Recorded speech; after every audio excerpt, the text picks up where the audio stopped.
ಮೇ 20ರಂದು ಸಾರಿಗೆ ನೌಕರರಿಂದ ಮುಷ್ಕರಕ್ಕೆ ಕರೆಯನ್ನ ನೀಡಲಾಗಿದೆ. ಸಂಧಾನ ಸಭೆ ಹೊತ್ತಲ್ಲಿ ಜಂಟಿ ಕ್ರಿಯಾ ಸಮಿತಿಗೆ ಇದು ನಿಜಕ್ಕೂ ಬಿಗ್ ಶಾಕ್. ಇದು ಜಂಟಿ ಕ್ರಿಯಾ ಸಮಿತಿಯಿಂದ ಹೊರಬಂದಿದ್ದಾರೆ ಸಂಘಟನೆ ಸಾರಿಗೆ ನೌಕರರ ಸಂಘಟನೆಗಳಿಂದ ಈ ಮುಷ್ಕರವನ್ನು ವಾಪಸ್ ತೆಗೆದುಕೊಂಡಿದ್ದಾರೆ. ಕರ್ನಾಟಕ ರಾಜ್ಯ ಸಾರಿಗೆ ಸಂಸ್ಥೆ ಆಗಿರಬಹುದು, ಪರಿಶಿಷ್ಟ ಜಾತಿ,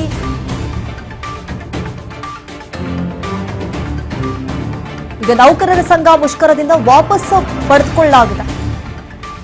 ಮುಷ್ಕರದಲ್ಲಿ ನೌಕರರು ಭಾಗಿಯಾಗಲ್ಲ, ಯಾವುದೇ ಕಾರಣಕ್ಕೂ ನಾವು ಇನ್ವಾಲ್ವ್ ಆಗಲ್ಲ ಅನ್ನುವಂತಹ ಒಂದು ಸ್ಪಷ್ಟನೆ ಕೊಟ್ಬಿಟ್ಟಿದ್ದಾರೆ.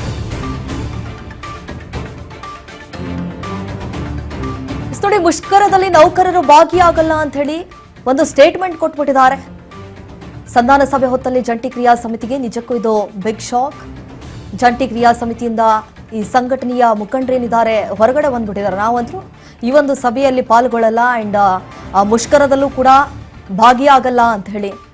ಯಾಕಂತಂದ್ರೆ ಸಾಕಷ್ಟು ಬೇಡಿಕೆಗಳನ್ನ ಮುಂದಿಟ್ಟಿದ್ರು ರಾಜ್ಯ ಸರ್ಕಾರಕ್ಕೆ. ಇನ್ನುವರೆಗೂ ಕೂಡ ರಾಜ್ಯ ಸರ್ಕಾರ ಅದನ್ನ ಬೇಡಿಕೆಗಳನ್ನ ಈಡೇರಿಸುವುದಲ್ಲಿ ವಿಫಲ ಆಗಿಬಿಟ್ಟಿದೆ ಅಂತ ಹೇಳಿ ಈಗಾಗಲೇ ಸಾರಿಗೆಯ ಮುಖಂಡರೇನಿದ್ದಾರೆ ಆಕ್ರೋಶವನ್ನ ವ್ಯಕ್ತಪಡಿಸ್ತಿದ್ದಾರೆ. ಪ್ರತಿ ಬಾರಿ ಮುಷ್ಕರ ಮಾಡಿದ್ರೆ ಏನ್ ಯೂಸ್ ಇದೆ? No use.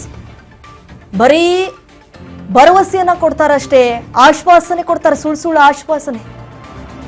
ಏನ್ ಮಾಡಿದ್ರೆ ಏನ್ ಬಂತು, ವೇಸ್ಟ್ ಅಂತ ಹೇಳ್ಬಿಟ್ಟು ಈಗ ವಾಪಸ್ ಬಂದ್ಬಿಟ್ಟಿದ್ದಾರೆ ಸಾರಿಗೆ ನೌಕರರ ಸಂಘಟನೆಗಳು.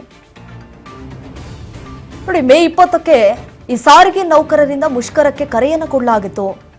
ಅಟ್ಲೀಸ್ಟ್ ಈ ಬಾರಿ ನಮ್ಮ ಭರವಸೆಗಳೇನಿದಾವೆ, ನಮ್ಮ ಡಿಮ್ಯಾಂಡ್ಸ್ ಏನಿದಾವೆ ಅವೆಲ್ಲವನ್ನ ಕೂಡ ಈಡೇರಿಸ್ತಾರೆ ಎನ್ನುವಂತಹ ಒಂದು ವಿಶ್ವಾಸ ಇತ್ತು. ಸರ್ಕಾರ ಆದಷ್ಟು ಬೇಗ ಈಡೇರಿಸುತ್ತೆ ಅಂತ. ಯಾಕಂತಂದ್ರೆ ಇದು ಮೊನ್ನೆಯದಲ್ಲ ಮುಷ್ಕರ. ಇದು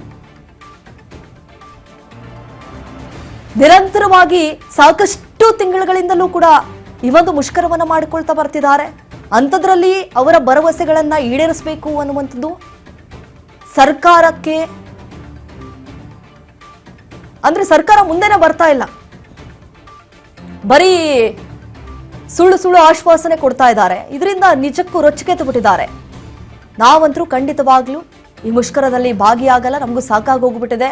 ನೆಟ್ಟಿಗೆ ನಿಮ್ಮ ಕೈಯಲ್ಲಿ ಅರಿಯರ್ಸ್ ಕೊಡಕ್ಕಾಗ್ತಾ ಇಲ್ಲ, ಸಂಬಳ ಕೊಡಕ್ಕಾಗ್ತಾ ಇಲ್ಲ,